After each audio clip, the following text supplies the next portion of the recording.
하나님의 말씀 구약성경 열왕기하 9장 1절로 16절 말씀까지를 읽겠습니다.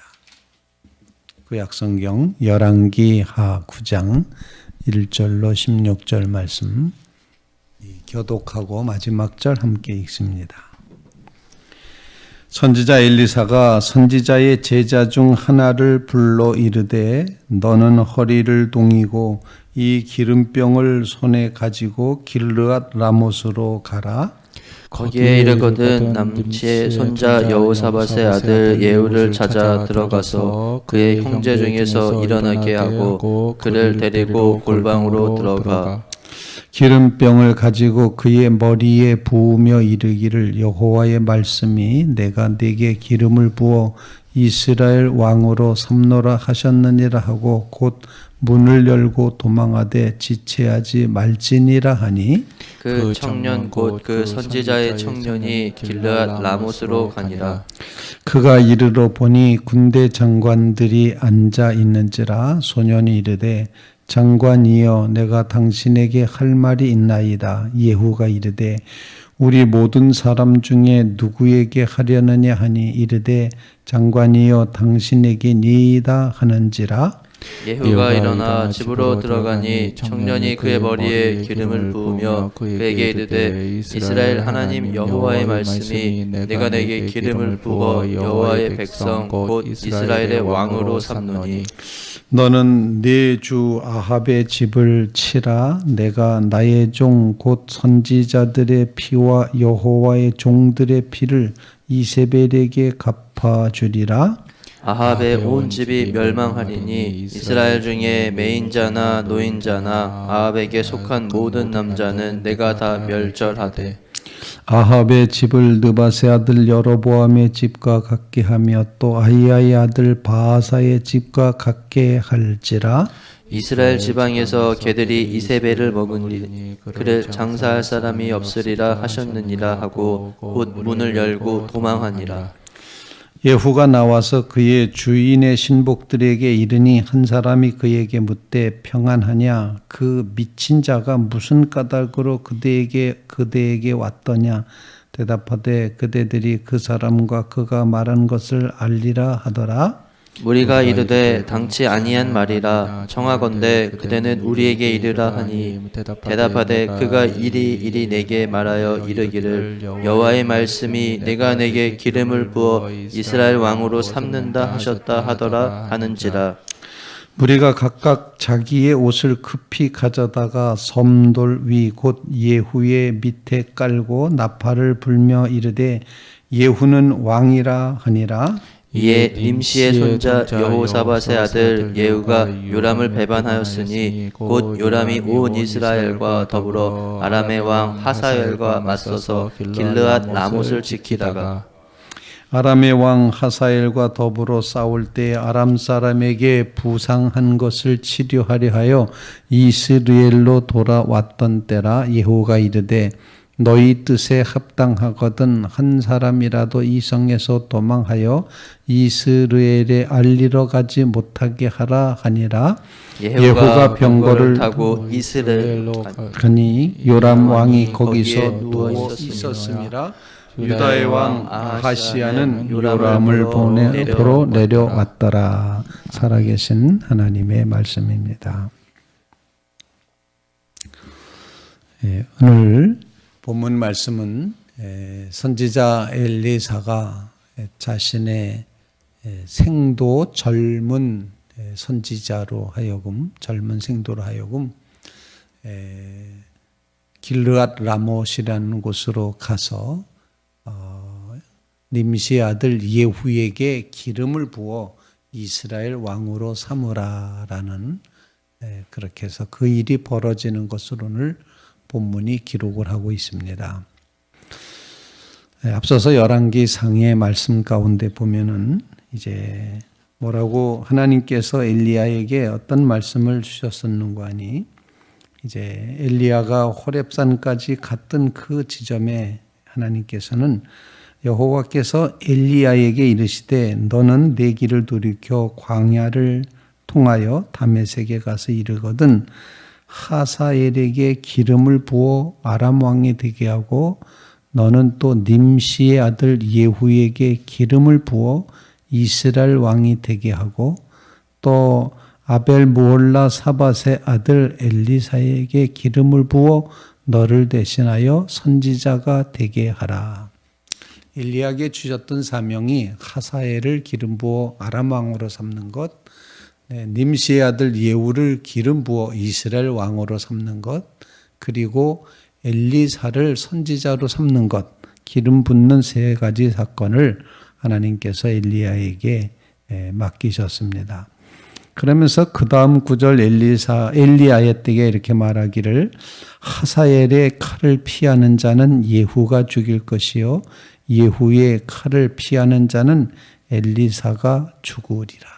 그러면서 하신 말씀이 내가 이스라엘 가운데 7,000명을 남기리니 다 바알에게 무릎 꿇지 아니하고 다 바알에게 입맞추지 아니한 자라. 엘리야 시대 때 이미 이와 같은 예언이 주어졌었는데 오늘 본문은 그와 같은 하나님의 예언이 엘리야를 통해서 이제 주셨던 그 예언의 말씀이 엘리사 시대 때 하나씩 다 이루어져 감을 보여줍니다. 앞서서 엘리사는 하사엘에게 기름을 부어 아람 왕을 삼았습니다. 그리고 이제 자신의 생도 중에 한 사람을 택하여서 님시의 아들 예후에게 기름을 부어 이스라엘 왕으로 삼으라고 하는 이 예언의 말씀을 하나님의 뜻을 이루어가는 그런 장면을 보여주고 있습니다. 하나님은 하나님의 원대한 계획 속에서 하나씩 차근차근 이루어감을 보여주고 있습니다.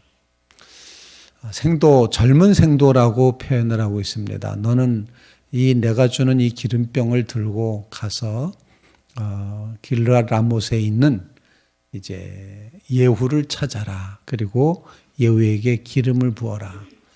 기름 부으며 어떻게 할 말들도 다 이제 알려줬습니다.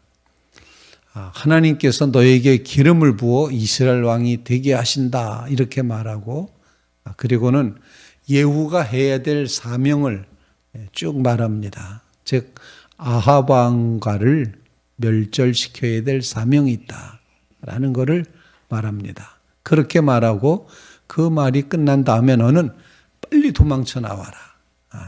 지체하지 말고 이제 도망쳐 나와라. 선지생도가 이제 도착해서 보니 이 예후가 장관으로서 회의를 소집해서 장관들이 쭉 모여 있는 것입니다. 어떻게 왔느냐? 나는 당신을 보러 왔습니다. 누구를 만나려고 왔느냐? 당신입니다. 하고 예후를 만나서 골방에 들어가자마자 엘리사가 시킨 대로 기름을 부으며 선언을 합니다. 기름 부어 당신을 이스라엘의 주 여호와 하나님께서 당신을 이스라엘 왕으로 삼으셨습니다. 이렇게 선언하고 일러준 대로 아합 왕가를 멸절시키게 될 것이다 라는 말을 합니다. 성에서 죽으면 개가 먹고 들에서 죽으면 공중에 새가 먹는다. 끊임없이 이렇게 예언되어 있었던 이세벨의 피를 이제 그렇게 먹게 될 것이다 라는 그런 멸망의 이야기를 이제 전하고 후딱 도망가는 거죠. 그러자 골방에서 나온 이 예후를 보고 같이 앉았던 장군이 말합니다. 아니 그 미친 녀석이 왜 왔다 갔냐. 오늘 본문에 보면 그렇게 돼 있죠. 미친 녀석이 왜 왔다 갔냐. 뭐라 그랬는지 얘기 좀 해봐라. 그랬더니 예후의 표현은 그겁니다. 다 그 알만한 얘기 아닙니까? 그냥 그리고 말을 안 하려고 그럽니다. 그런데 그 장군들이 아니라고 정확하게 얘기하라고 말합니다. 예후가 말하죠. 그가 말하기를 기름을 부어 하나님께서 내게 기름을 부어 이스라엘 왕으로 삼으셨다. 그리고 머리에 기름이 뚝뚝 떨어지는 모습을 보여주는 겁니다. 기름 부음을 받았다는 거죠. 그러자 같이 있던 장군들이 갑자기 다 자기들의 겉옷을 벗어서 예후의 이제 댓돌이라고 표현합니까? 섬돌 그 아래다가 놓고 밟고 서도록 합니다. 그리고는 고백하는 말이 오늘 본문 기록하는 말이 그렇게 표현되어 있지 않습니까? 예후는 왕이니라 이렇게 선언하는 장면이 본문에 기록이 됩니다. 아마 예후는 이 장면에서 자신이 내가 뭘 왕을 해요 이러지 않고 기름 부음 받은 그 사명대로 왕 노릇을 하게 됩니다. 그래서 그 군대 장관들에게 우리가 지금 있는 이 길르앗 라모성에서 아무도 나가지 못하게 하고 소식을 이스라엘에 있는 이제 요람 왕과 아하시야 왕, 북왕국과 남왕국 두 왕이 이제 요람 왕이 전사가 아니라 이제 부상을 입어가지고 치료하고 있는 중에 유다 왕도 지금 문병하러 왔다. 이제 그렇게 돼 있는 그 장면, 이스라엘로 내려가는 장면까지가 오늘 본문 말씀의 내용입니다. 하나님은 하나님의 역사를 이루어 가시는데 오늘 본문 말씀을 통해서 엘리사와 젊은 생도가 일체였다, 일심이었다라는 사실을 보여줍니다. 엘리사가 가서 기름 부어야 될 것을 그 선지 생도에게 그렇게 맡겼죠. 아마 엘리사가 안 간 이유는 나이 많았기 때문이기도 하거니와 엘리사가 움직이면은 더 많은 소문이 날 거라 생각을 해서 엘리사가 가지 않고 젊은 생도를 시켰습니다.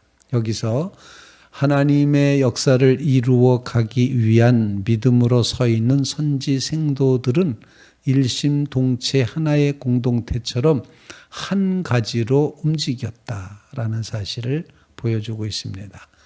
미친 사람이라고까지 불려질 만큼 그들은 신앙적으로 종교적으로 열심히 있었던 사람들이었습니다.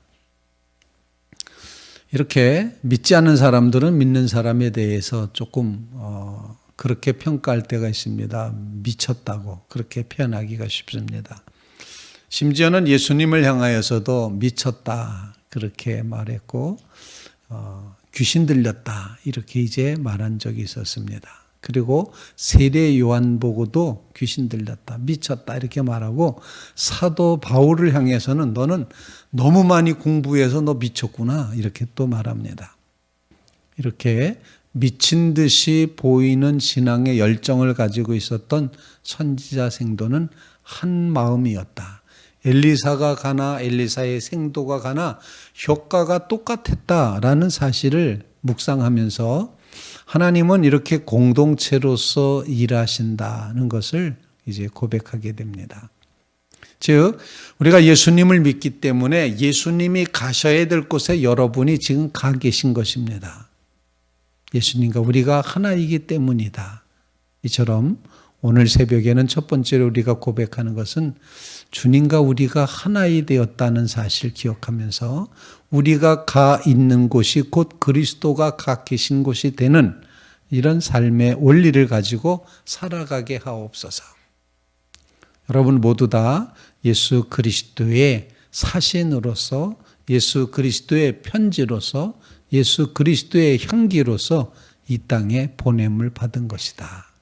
젊은 생도가 정말 엘리사와 똑같은 역할을 감당하며 가고 있다는 것, 이 모습을 생각하며 이 시대에 믿는 그리스도인들은 다 그리스도이다. 작은 그리스도이다. 이거 제가 하는 말이 아니라 종교개혁 기념 이제 저기가 다가오는데 마틴 루터가 한 말입니다. 그리스도인은 작은 그리스도다. 작은 그리스도로서 우리가 살아가야 된다. 그렇게 가르쳐 줍니다. 말씀에 의지해서 우리가 그리스도로서 작은 그리스도로 이 땅에서 살아가게 하옵소서 간구하며 기도하는 귀한 새벽 되시기를 바랍니다.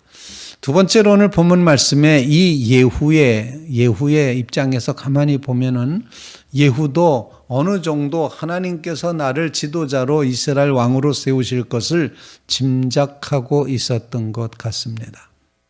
그러면서 이 젊은 선지자 생도가 하는 이 말, 주 여호와 하나님께서 너에게 기름을 부어 이스라엘 왕으로 삼으신다.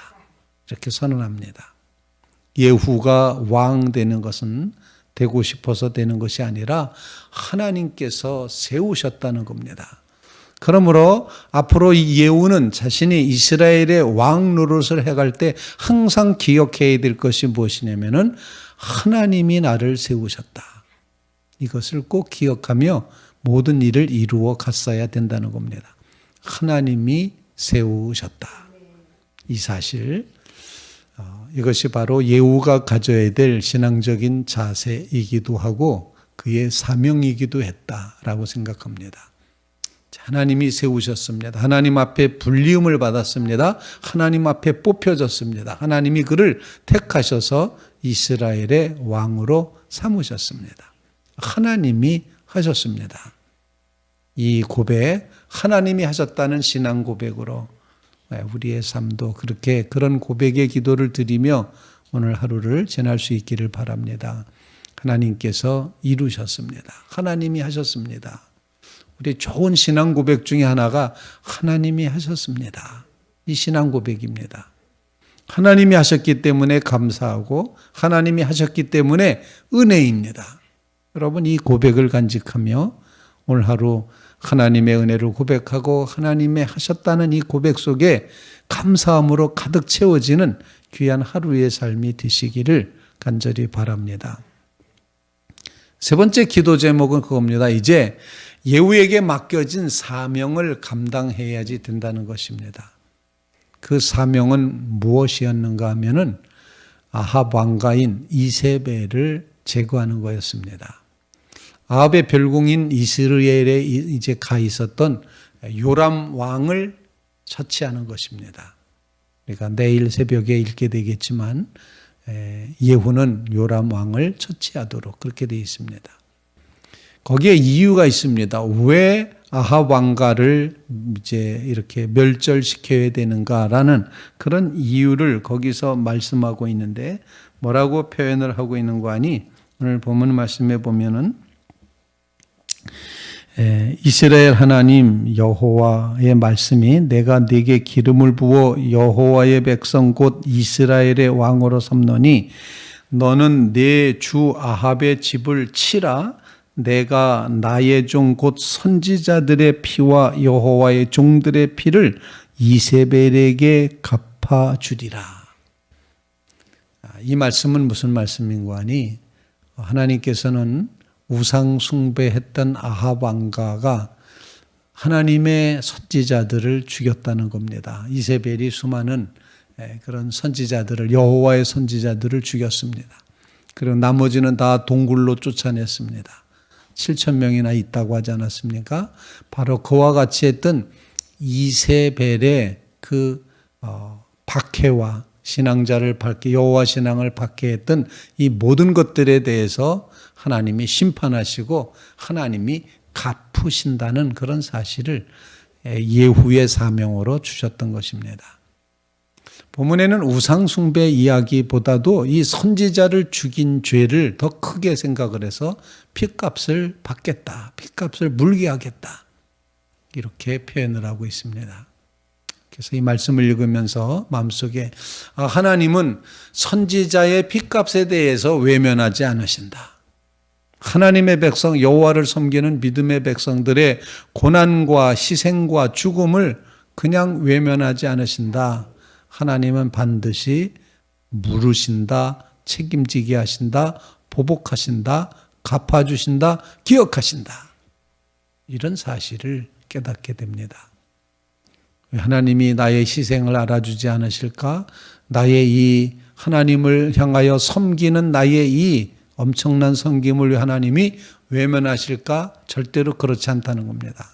하나님 반드시 신앙하시는 경외하는 하나님만 믿는 이 야훼 신앙자 여호와 신앙자들을 결코 놓치지 않고 결코 외면하지 않으시고 결코 계산해서 빼뜨리지 않으시고 반드시 기억하시고 하나님께서 심판하시며 갚아주신다는 겁니다. 불의를 행하실 때는 하나님은 심판하시고 하나님의 뜻을 행하는 백성들에게는 위로하시고 축복해 주실 줄로 분명히 믿습니다. 이세벨 때문에 그냥 죽어갔던 많은 여호와의 선지자들 그들의 피를 하나님이 지금 핏값을 묻고 계신 것이다. 어쩌면 우리도 우리의 죄값 때문에 정말 하나님이 예수 그리스도에게서 핏값을 다 담당하시도록 해서 우리의 핏값을, 우리의 죄값을 물으셨다. 이렇게 생각을 합니다. 오늘 그래서 우리가 고백한 찬송처럼 죄속함 받은 백성 영생을 얻겠네. 샘솟듯하는 피곤새 한없이 크도다. 죄 씻기 원한에 정하게 되겠네. 샘솟듯하는 피곤새 한없이 크도다. 그러므로 살 동안 받는 사랑 늘 찬송하겠네. 날 구속하신 은혜를 늘 찬송하겠네. 우리가 그렇게 고백의 찬양을 드렸습니다. 주님은 믿음의 백성들을 구원하셔서 모든 죄값을 물어서 예수 그리스도에게서 죄값을 다 전가시키셔서 주님으로 인하여 우리는 죄사함 받고 주님이 구원을 경험하게 하셨다는 것을 오늘 본문이 보여주고 있습니다. 하나님이 기억하고 계시다는 사실을 꼭 기억하면서 정말 선지자의 피를 기억하시는 하나님, 하나님의 종의 피를 기억하신 하나님, 그 고난과 아픔과 괴로움을 반드시 하나님은 계산에 넣고 계신다. 이 사실을 꼭 기억하시면서 하나님의 역사를 바라보는 믿음의 성도들 다 되시기를 주님의 이름으로 부탁을 드립니다.